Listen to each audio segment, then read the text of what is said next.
I hadn't seen my sister Vanessa in nearly 8 months, and honestly, I hadn't missed her. Tonight's tech and finance gala at the Crescent Pavilion in Austin was meant to be a celebration quiet, professional, forward-looking.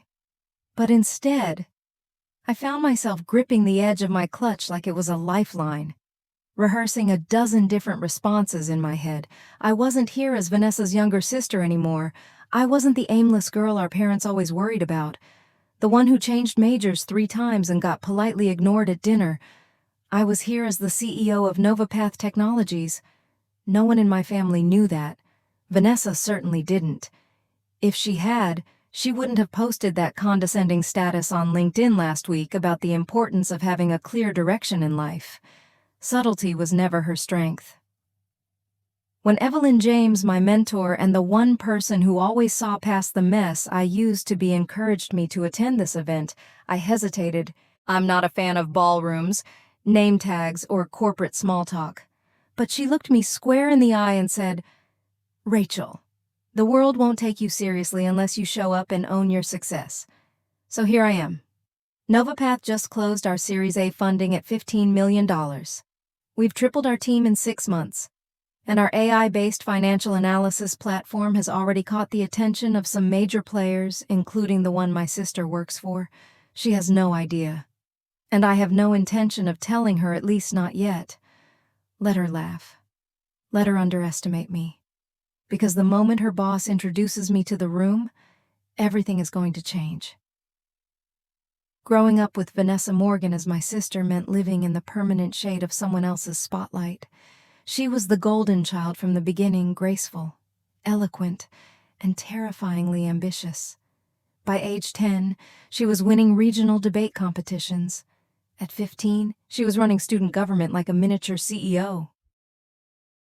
When she got into Stanford on a full scholarship, my parents threw a dinner party when I got into a state college and declared an undeclared major. My mom just said, "At least it's a start." That became the refrain of my life. At least it's a start. In high school, I was the girl in the computer lab after school, building clunky websites and writing Python scripts for fun while Vanessa gave polished speeches in auditorium halls.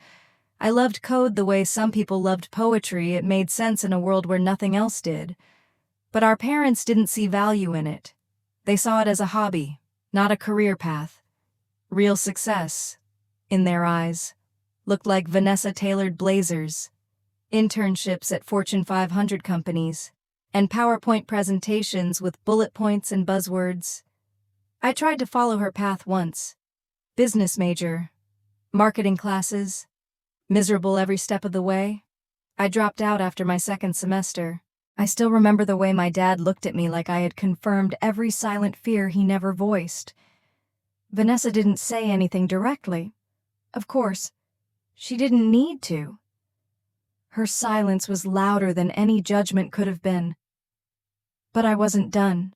I switched to a small local college, changed my major to computer science, and clawed my way through 5 years of night classes, part-time jobs, and self-doubt. No one came to my graduation. Vanessa said she had a strategy meeting in Miami. My parents sent flowers. They spelled my name wrong on the card. I thought things would change once I had my degree. But the jobs I landed were the kind people like Vanessa scoffed at: help desk analyst, junior developer, assistant to the assistant's assistant. I moved around a lot: startups, contract gigs, burnouts. Each time, I thought this would be the one, and each time, I'd hear Vanessa's voice in my head: no direction, no consistency, no focus. Then came Evelyn. I met her while doing freelance database recovery for a fintech firm in Dallas. She was the keynote speaker at an internal seminar and stopped to chat with me after I fixed the CEO's locked-out laptop. I thought she was just being polite. But a week later, she called me personally and asked to see some of my work. I almost hung up. I thought it was a prank. It wasn't. Evelyn became the first person in my life who didn't just tolerate my nonlinear path, she admired it. She said I had something most people in tech lacked: flexibility, intuition, creative resilience. Let them doubt you. She told me over lunch one day, doubt keeps you dangerous. Her words stuck with me. For the next 2 years, I lived like a ghost in the system, building quietly, failing loudly, starting again. NovaPath didn't begin with some grand vision. It started as a data sorting script I wrote to help a friend's accounting firm sort anomalies faster.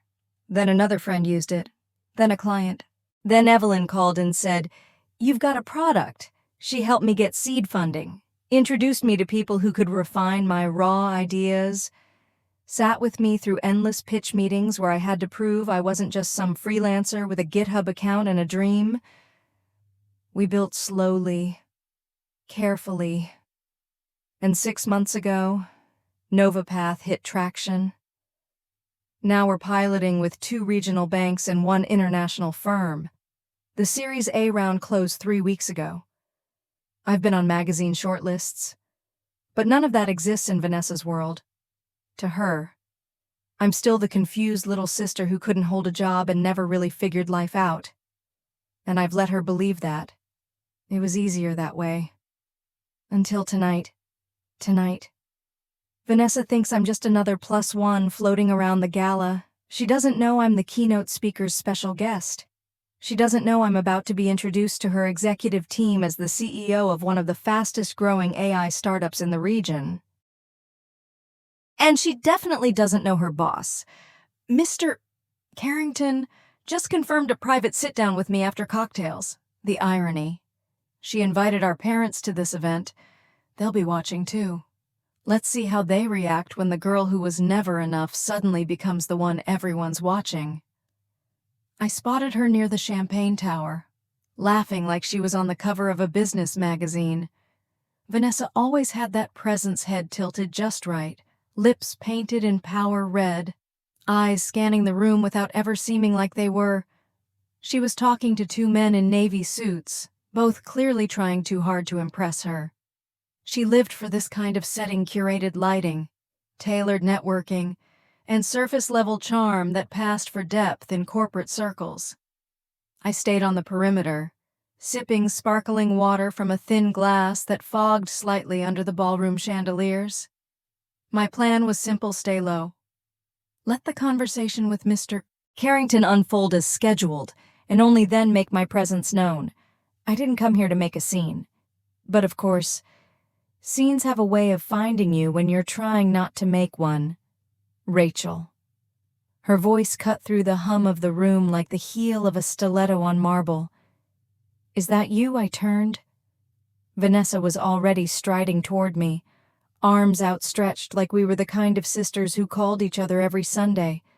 The men she'd been speaking to glanced over, curious.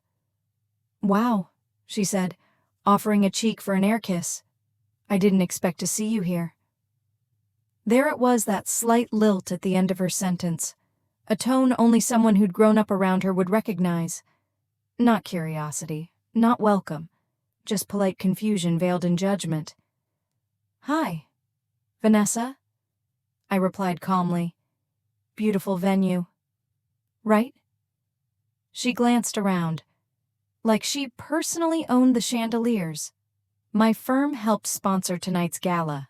Our CMO is presenting later. Maybe you'll learn something." I smiled, always open to learning. She narrowed her eyes, clearly unsure how to respond to that. One of her companions walked over tall, graying at the temples, with the clipped confidence of someone who signs a lot of approval memos. He extended a hand. "Vanessa, aren't you going to introduce us?" "Of course." Her tone shifted. Brighter, performative.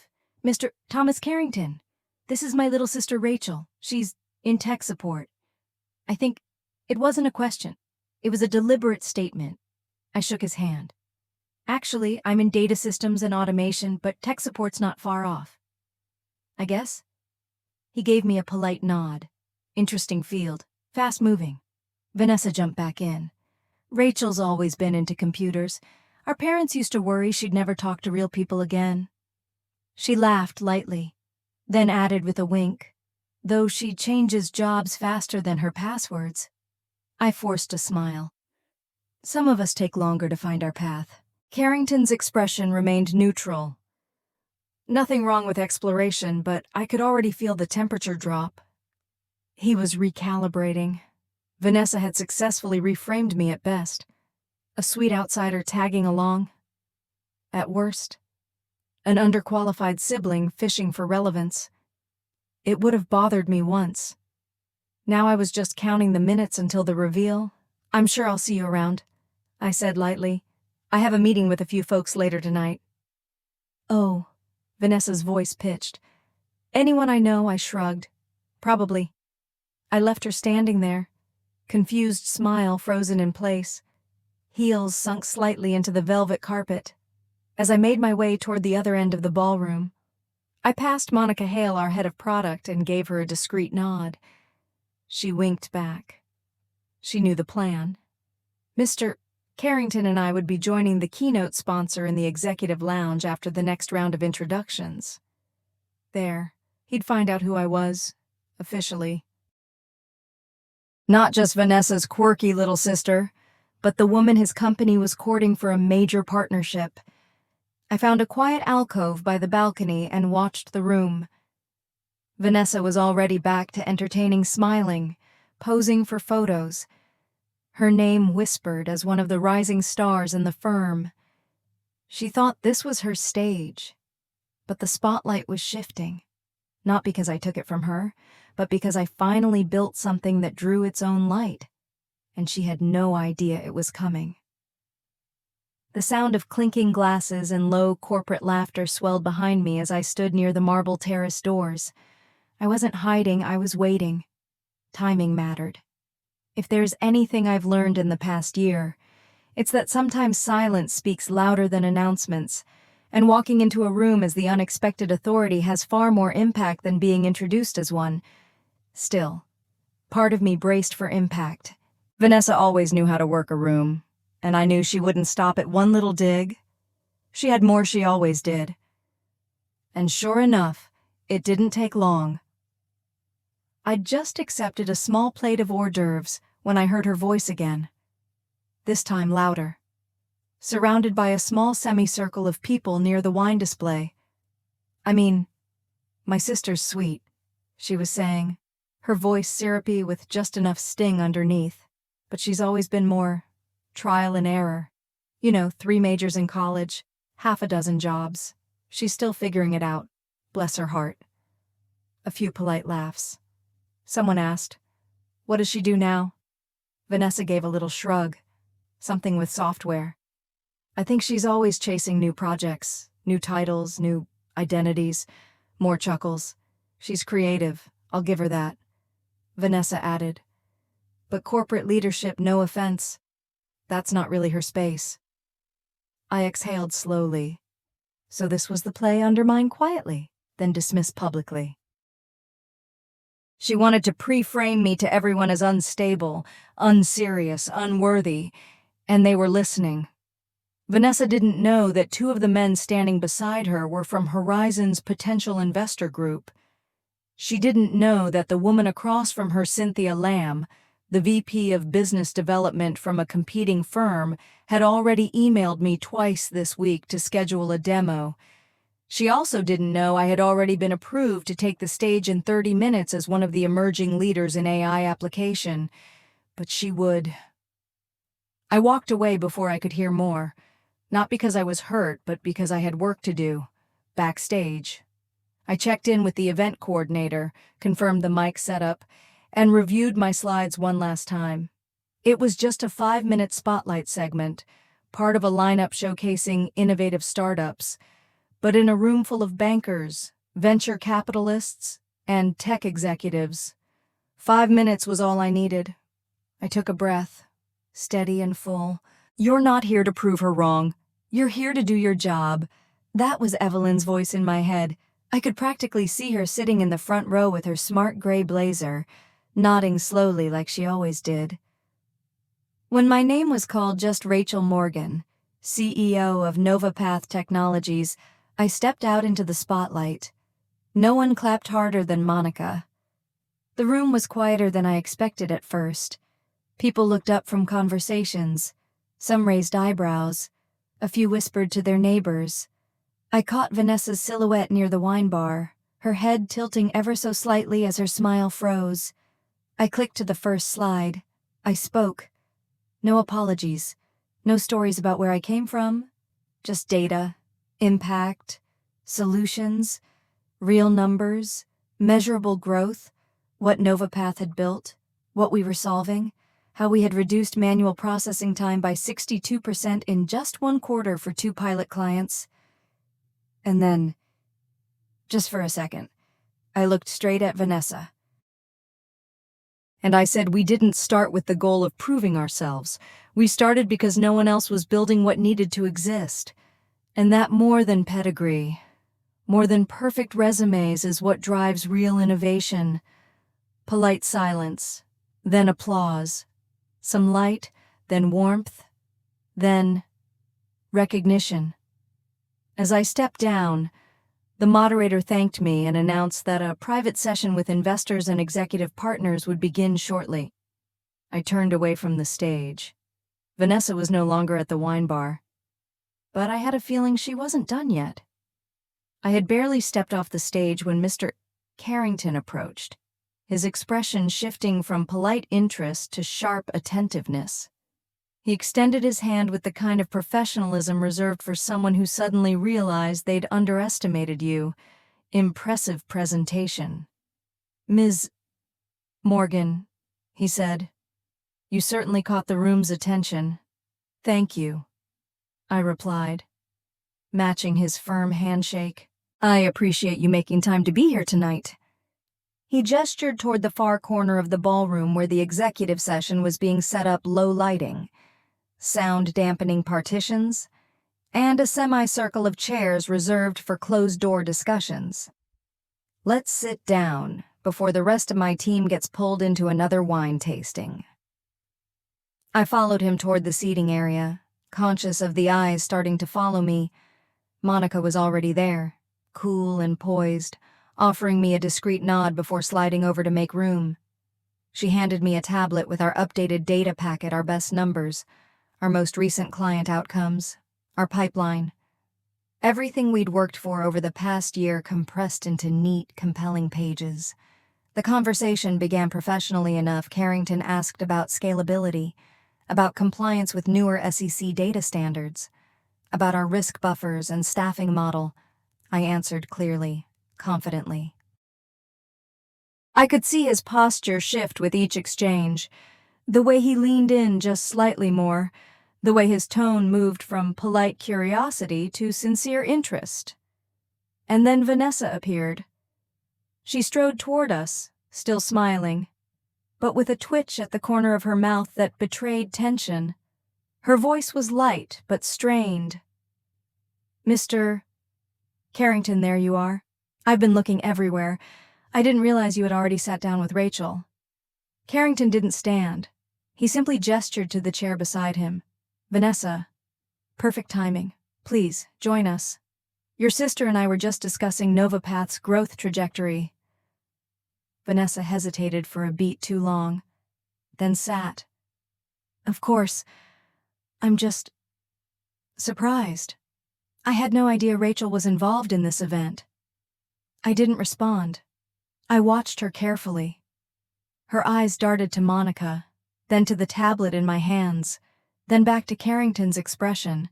She was trying to decode what she had walked into. "You didn't mention your sister was CEO of NovaPath," Carrington said casually. Vanessa blinked. "CEO?" I looked her in the eye. "For about 6 months now." "That's quite a leap," she said, smoothing her dress. "Last I heard, you were doing freelance work." I said evenly. "Now I'm not." Monica slid a copy of our executive summary across the table to Vanessa. She took it, glanced briefly, then placed it face down. "Well, congratulations," she said, voice clipped. "It's always nice to see family doing well." Carrington, ignoring the awkward tension, continued the conversation. "Vanessa, I'd be curious to hear your thoughts on how a company like NovaPath might fit into our expansion model. Given your work on strategic partnerships, I imagine you have insight into where our blind spots are. Vanessa smiled tightly. Of course, though I would defer to our CIO for the technical fit. Fair. Carrington nodded. Still, it's good to know someone on your team already has personal insight into the caliber of Novapath's leadership. I could see Vanessa's internal calculus racing. Her posture shifted from dominance to defense. She was no longer in control of the narrative, and she knew it. The meeting wrapped 20 minutes later, with Carrington requesting a follow-up meeting for next week and asking Monica to prepare deeper integration materials. I shook his hand once more, thanked him for the opportunity, and stood to leave. Vanessa followed. We hadn't even cleared the seating area before she leaned in and hissed, "You ambushed me." I turned, keeping my voice low and level. I didn't ambush anyone. I was invited. You should have told me. Would it have changed how you introduced me earlier, or how you talked about me by the wine table? She paused. That's what I thought. Her face flushed slightly. You made me look like a fool. No, I replied. You did that yourself. You did. For a second, I saw the crack, the smallest tremor in her polished facade. She opened her mouth, then closed it again. When she finally spoke, her voice was softer. Is this why you've been distant, No? I've been distant because I needed to become someone I respected, not someone waiting for yours. She stared at me, and for once, had no ready comeback. I left her there, heels planted, mouth slightly parted, still processing the new version of me she hadn't seen coming. And this time, I wasn't walking away in shame. I was walking forward with purpose. The next morning, I woke up to a string of unread messages from my parents. First, a photo of Vanessa from the gala, taken by some lifestyle magazine. She was standing near the bar, her expression caught mid-laugh. The caption read, Vanessa Morgan, rising star at Carrington and Wells. No mention of me. Then came the text from my mom. Were you there too? Vanessa said something happened, call us. And finally, my dad, ever the diplomat. We should have dinner this weekend. You, us. Vanessa. Talk things through. I stared at the phone screen as sunlight slipped through the blinds of my apartment. I should have felt triumphant. After all, I'd done it. I'd built something real. I'd stood my ground. I'd walked into that ballroom as the underestimated sister and walked out as a name people Googled before meetings. But instead, I just felt tired. All the years of being overlooked, dismissed, misunderstood, they didn't vanish overnight just because a few suits now knew my title. The ache of never being invited to the table wasn't cured by finally owning one.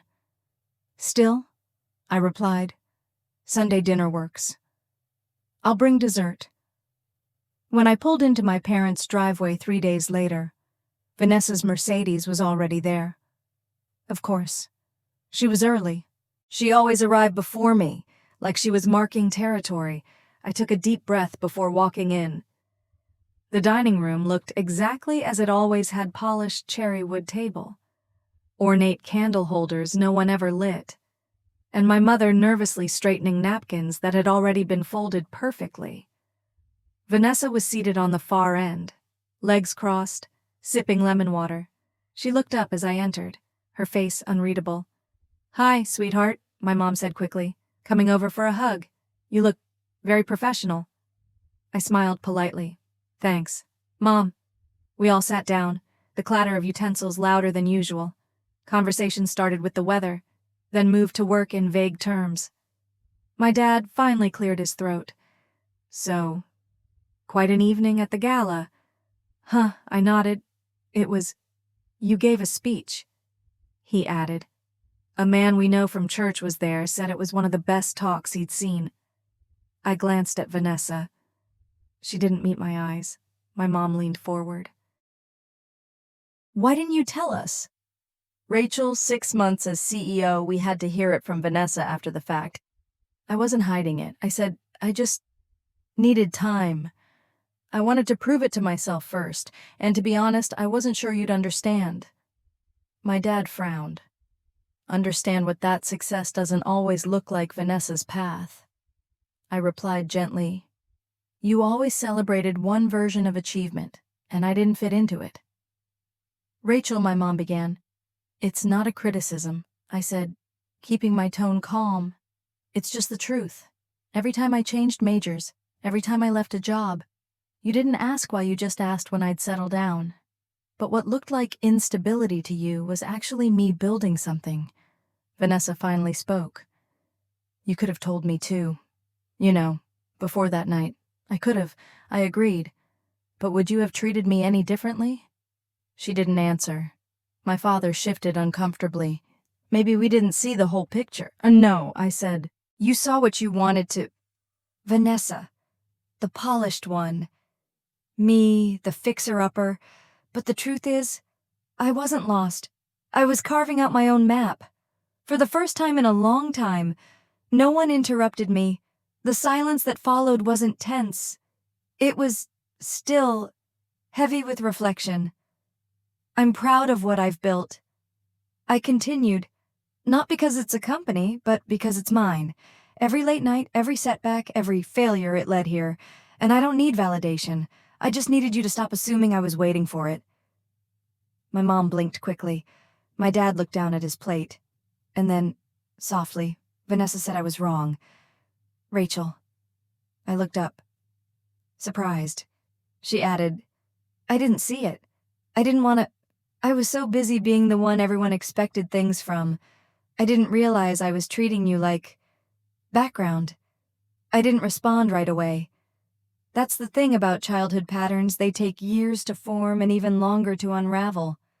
But a thread had just been pulled. And for the first time, I felt like maybe we weren't competing anymore. Maybe we were beginning. The week after that dinner, I found myself moving through the office with a slightly different energy. It wasn't dramatic or visible to anyone else, just quieter, steadier. Something had settled. Not fully, but enough. Vanessa hadn't texted. I hadn't expected her to. That kind of apology, especially coming from her in front of our parents, had already cost her more than she'd likely admit. Still, I couldn't help checking my phone a little more often than usual, half wondering if she'd reach out. Instead, what came was an email. Subject: potential alignment opportunity from Thomas Carrington to Rachel Morgan. He wanted a follow-up discussion not just about investment, but about strategic alignment. He used phrases like partnership potential and early integration testing, and ended the message with a casual but intentional line, I'd also like to discuss someone on our team you may know personally. I knew exactly who he meant. The call was scheduled for Thursday afternoon. I took it from the glass-walled conference room on the 6th floor, with Monica sitting beside me, tablet in hand. Carrington's voice was crisp, as usual, professional, with just a touch of familiarity now. Rachel, thank you for making the time. Of course. Always glad to talk future strategy. He didn't waste time. We're interested in formalizing a collaboration. Not acquisition, at least not yet, but a structured partnership. We integrate your system across a few of our smaller offices, measure impact, and scale if successful. Monica nodded beside me. Already jotting down notes. I responded. That's within the scope we discussed. We'd maintain control of our core infrastructure, correct? You'd keep full autonomy. Then he shifted. Now, the other item, Vanessa. I leaned back, measuring my breath. Carrington continued. After the gala, she came to me directly, admitted the misstep. She's requested to step away from her current account lead role, and interestingly suggested she'd like to assist with the integration project, under your team's oversight. Monica raised her eyebrows. I didn't answer right away. Carrington added, I won't move forward unless it works for both sides. If this causes tension, we'll assign someone else. I looked out the window for a long second. Then I said, she's qualified. She knows your systems, and we've cleared the air. Would you feel comfortable managing her directly?" I smiled faintly. "Let's say I'm willing to try. With clear boundaries and professional reporting lines, then I'll draft the internal proposal this afternoon." "Thank you, Rachel. That's a gracious call." "It's not gracious," I replied. "It's strategic." After the call, Monica looked over. "You sure about this?" "No," I admitted. "But I'm sure we need someone like her on this rollout and I'm not going to let history ruin good business." She grinned. "Still, damn. That's more forgiveness than I could pull off." "It's not forgiveness," I said again. This time more slowly. "It's choosing not to be stuck." That night, I couldn't sleep. Not from anxiety, but from the weight of what I'd just agreed to. There's a difference between confronting a dynamic at a dinner table and letting that dynamic step into your professional space. Vanessa wasn't just my sister anymore. She was about to be part of my company's story. The next day, I emailed her directly. Subject: project integration. Welcome aboard, Vanessa. Carrington informed me of your interest in joining the Horizon Nova Path integration rollout. I've reviewed your credentials and experience, and I believe your insight into Northstar's infrastructure will be useful. As discussed with his team, you'll report directly to Monica Hale, our head of product, and coordinate with the strategic oversight team. I expect clear documentation, timely updates, and full collaboration. Let's build something solid. Rachel.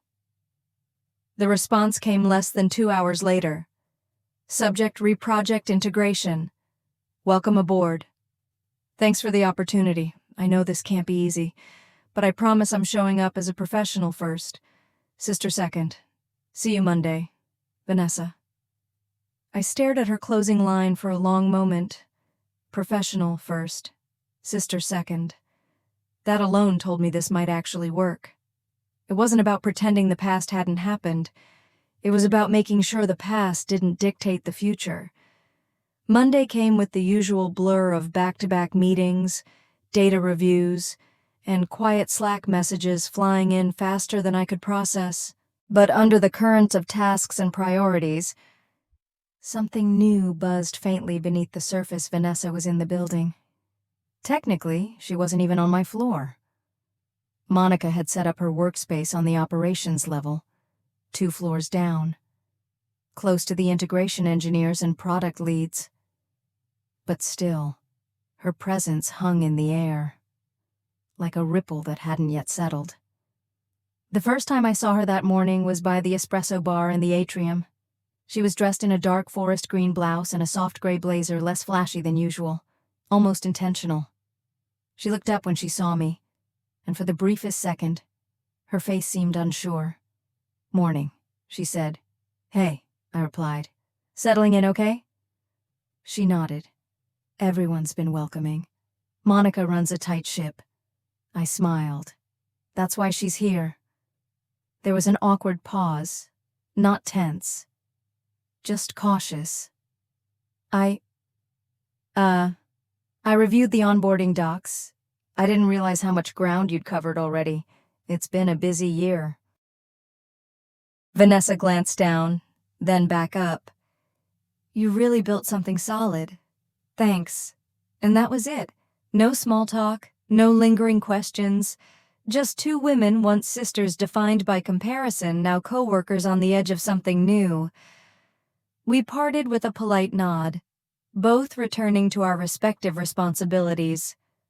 Throughout the week, I watched from a careful distance. Vanessa didn't coast, didn't posture, didn't try to impress. She listened more than she spoke. She asked sharp, precise questions in product meetings, but always deferred to Monica when it came to decisions. She earned her place with quiet, steady work. Word spread fast. By Thursday, I overheard one of the engineers say, "Vanessa's surprisingly good. Wasn't expecting her to jump in like this." I didn't correct him. I didn't say that maybe I hadn't expected it either. Then came Friday. A joint presentation had been scheduled for the NovaPath and Northstar boards. It was mostly technical, a walkthrough of early integration test results, followed by infrastructure assessments. Monica was slated to lead, but I knew Vanessa would be fielding half the questions. As I sat near the back of the boardroom, listening to her explain cross-platform migration protocols with clarity and confidence, I felt something I hadn't expected: admiration. When one board member, a veteran from North Star's executive team, interrupted her mid-sentence with a thinly veiled dig, "Are you sure this isn't too complex for NovaPath's architecture?" Vanessa didn't flinch. "With all due respect, sir," she said evenly, "oversimplifying the system would compromise the core integrity of our shared framework, and as our CEO, Rachel Morgan, has emphasized repeatedly, data fidelity is non-negotiable." There it was. That subtle shift, from my sister to our CEO. She didn't say it with resentment or irony. She said it with intent, with respect. I met her gaze across the room. She held it for a beat, then returned to her slides. "After the meeting, I caught up with her by the elevator. You handled that well," I said. She shrugged, but her mouth curled slightly. "He tried to pull the old guard move. Figured I'd remind him I don't rattle easily. You did more than that.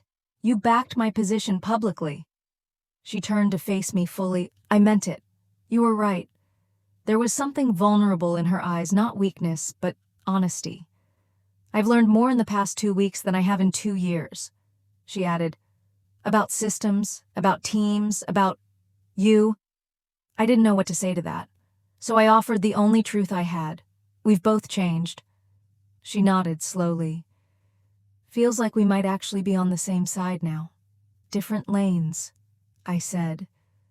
"But maybe the same direction." The elevator dinged. She stepped inside, but just before the doors closed, she said something I hadn't expected. "I'm proud of you, Rachel." And just like that, the air shifted again. The silence that followed wasn't empty, it was full. Of growth, of grace, of the quiet work it takes to rebuild something that was never built right in the first place. 6 months later, Horizon and North Star officially launched the full-scale integration.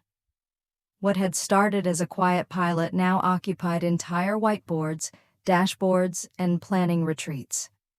Our system, NovaPath's once scrappy data platform, was being scaled across 5 regional offices, and the efficiency gains were already measurable. What was more surprising, though, was how naturally Vanessa had woven herself into the core operations. She'd earned her place not through name or legacy, but through consistency, clarity, and the same relentlessness I'd once resented in her. And now, oddly, respected. We still had our lines, our separate domains, our check-ins. But instead of avoiding one another's gaze in meetings or carefully phrasing our feedback through Monica, we spoke directly, honestly, like professionals.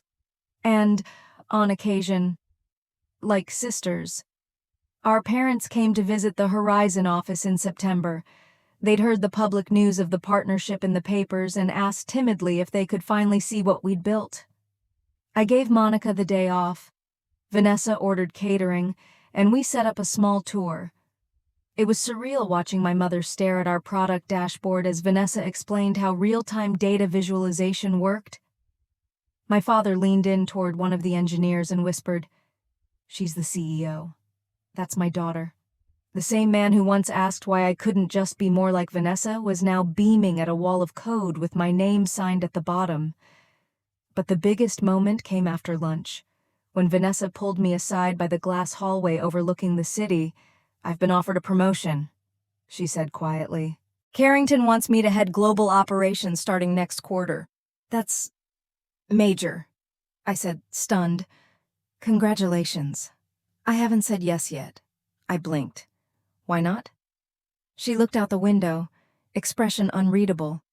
"Because I don't know if I want to leave this." "You mean the project?" She turned to me. "I mean us. What we're building here. Together." "I wasn't prepared for that," she added.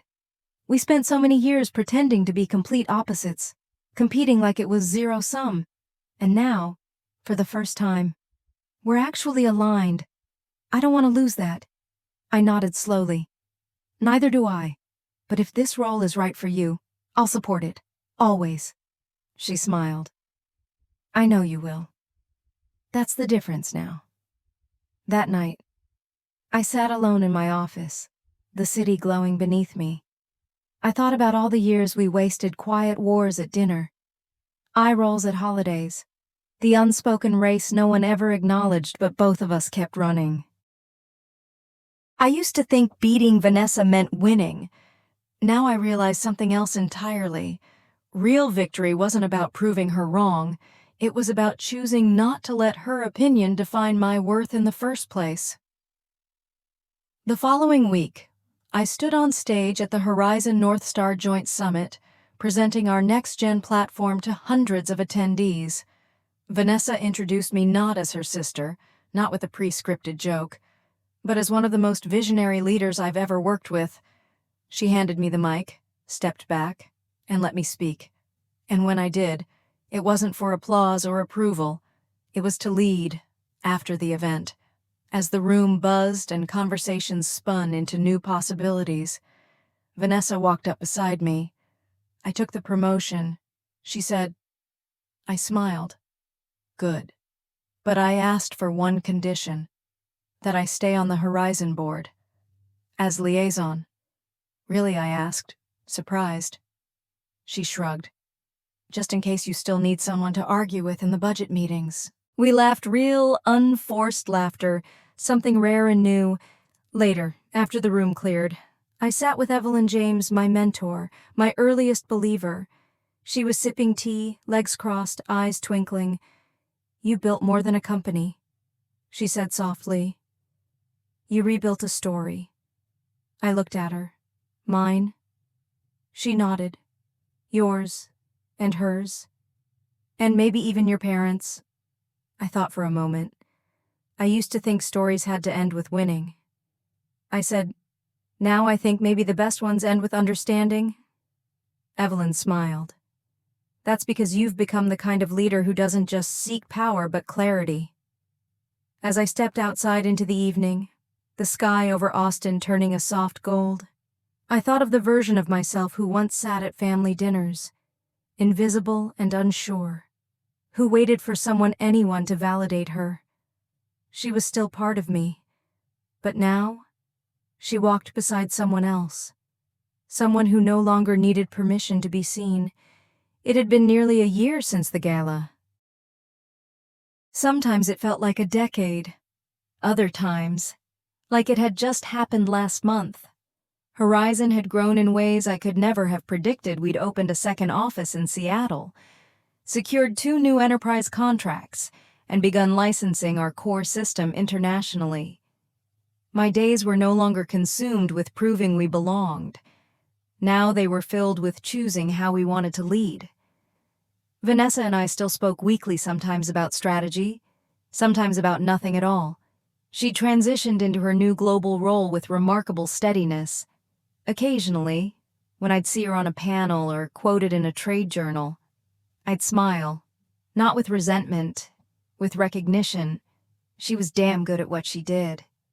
She always had been, and now, so was I. But the truth was, things weren't always smooth between us.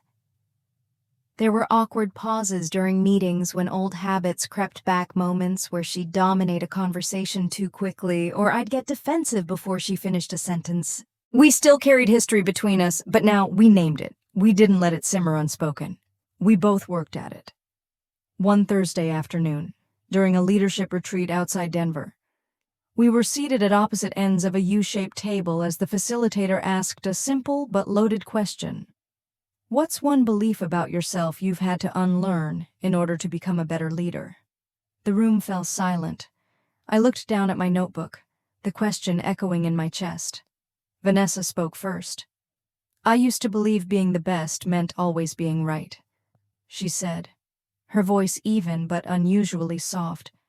That leadership was about answers, but working with Rachel taught me it's more often about listening, changing, evolving. I was raised to compete.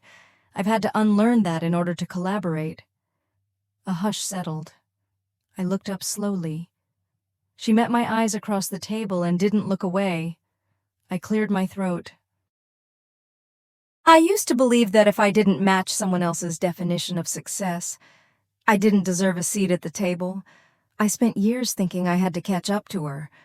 Turns out, I just needed to stop running someone else's race. There were no dramatic gasps, no applause, just quiet understanding. But something shifted again. Another invisible thread loosened. That evening, over dinner in the retreat lodge, she sat beside me instead of across. We talked about work, of course how Horizon's client interface still needed improvement, how North Star was thinking about blockchain expansion, but we also talked about family, about Mom's gardening obsession and Dad's crossword addiction. It was easy. And for the first time, effortless. Then she asked me a question I hadn't expected. Do you ever think about what would have happened if the gala hadn't gone that way? I set down my fork. You mean if you hadn't publicly mocked me and your boss hadn't corrected you in front of a room full of executives? She winced, then laughed. Yeah, that... I thought for a moment. Honestly, I don't know. Maybe we'd still be circling each other, resenting each other in silence. Or maybe nothing would have changed. Maybe I would have stayed invisible. She shook her head. No, you were never invisible. You just didn't know how to stand still long enough to be seen. That surprised me. She added, I always knew you were smart. I just didn't know you'd outgrow me. I tilted my head. Did I? She smiled. In some ways. In others. I'm still way ahead of you. Let's not get cocky. We both laughed. This time. Not from distance, but from closeness. Later that night, as I walked alone through the quiet lodge halls, I thought about how much had changed, not just between us, but within me. I had spent so many years waiting to be enough, smart enough, stable enough, visible enough. But now, I understood something deeper. There is no singular definition of success, and that it doesn't come with applause or approval or even titles. It comes with alignment between who you are and who you're becoming, between what you carry and what you choose to release, between the past you lived and the future you dare to create. And sometimes, if you're lucky, it even comes with a sister walking beside you instead of in front. The invitation came in late fall, a glossy cream envelope, heavy in the hand, with gold-embossed lettering that read, Austin Women in Tech Leadership Awards, Annual Gala. I almost dismissed it as just another event until I saw the nomination enclosed. Rachel Morgan Innovator of the Year. I sat still for a long time, rereading the line, not because I didn't believe I'd earned it, but because a part of me still carried the girl who once hovered in the hallway during family dinners. Afraid to speak over her sister, now she was being asked to give a keynote speech. Monica was the first to find out. She practically tackled me in the hallway. We have to go all out. She beamed. Custom dress? Media prep? Spotlight moment? I laughed. Easy. It's not an Oscar. Close enough. She winked. What I didn't expect, what I never could have predicted, was Vanessa texting me 2 hours later I saw the nomination. You deserve it. And I want to be there, if that's okay. I stared at the message for a long moment. Then I typed back, only if you promise not to steal the mic. She replied with a laughing emoji and no promises. The night of the gala, the ballroom shimmered with warm light and quiet anticipation. I wore deep navy Horizon's signature color with a simple golden pendant Evelyn had given me months before. It felt symbolic, wearing something that grounded me. I stood backstage as the MC read out my name, listing off the highlights of my company's growth and our recent international expansion. When the applause came, it wasn't deafening, but it was steady, earned, and somehow more powerful for it. I stepped up to the podium, took a breath, and spoke from the place that had once been filled with fear, but now held something stronger, clarity. "I'm deeply honored to accept this award," I began, my voice steady, not just as a CEO or a founder, but as someone who once believed she didn't belong in rooms like this. I paused, letting the words settle. I wasn't the obvious choice. I didn't graduate at the top of my class. I didn't have a perfect resume. I changed directions more times than I can count. And for years, I let that narrative define me, that I was late, unfocused, unworthy. I looked out into the audience and spotted Vanessa, seated beside Monica. She wasn't performing, she was just listening. "But what I've learned," I continued, "is that innovation doesn't come from having all the answers, it comes from asking different questions. From being willing to walk into uncertainty without needing anyone else's permission to do so." The room was quiet in that reverent, electric way that only happens when people are truly listening. I used to chase validation. Now, I chase impact. I build because I believe in what I'm building. And I lead because I've learned that leadership isn't about control, it's about courage. I smiled. And sometimes, it's about forgiving the version of yourself who thought you had to earn your seat at the table instead of realizing you could build your own. Applause followed, not thunderous, but warm, true, afterward. Vanessa approached me slowly. She looked different tonight, not because of what she wore, but because of how she carried herself. There was no defensiveness, no rivalry. "Your speech," she said softly. "It felt like it was for both of us." "Maybe it was." I replied, "Maybe it always has been." She reached into her purse and handed me a small, wrapped box. "Don't open it here. Wait till you're home." I nodded, surprised. Later that night, back in my apartment, I sat on the edge of the couch and carefully untied the ribbon. Inside was a framed photo, old, faded, clearly from our childhood. We were sitting on the front steps of our parents' house, both in mismatched clothes, covered in chalk. Vanessa was holding a fake microphone, and I was beside her, clutching a notebook. On the back, in her handwriting, were the words, "We were always building something. I just didn't know you'd be the one to finish it." I stared at the words, throat tightening. Because that was the truth, wasn't it? We had both been chasing something all along, recognition, control, belonging, but we just spoke different languages. Hers was results, mine was resilience. And somewhere along the way, we'd both learned to listen. Now we weren't rewriting the past, we were finally writing the future, together.